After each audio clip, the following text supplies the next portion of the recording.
3. Aquinas' task.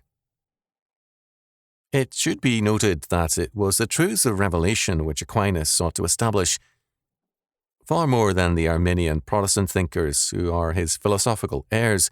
Thomas was dedicated to maintaining the truths of Scripture and affirming biblical theology. He held to the orthodox theology, to the eternal decree of predestination, to the centrality and authority of revelation for faith, and to the doctrine of creation. But he also believed that these doctrines could, to a large degree, be confirmed by the reason of autonomous man. He could declare, as he often did, that the authority of Scripture suffices, but it was not his concern to begin in the foundation of Scripture, but to move upward to God from sense experiences and deductions made from them by an independent, autonomous reason. From this foundation of autonomous man, Aquinas hoped to demonstrate Romans 1:20.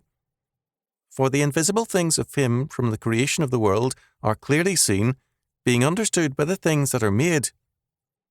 Let us examine the implications and consequences of this Thomistic approach in its most conservative phase, its application to theology, its defense of the faith,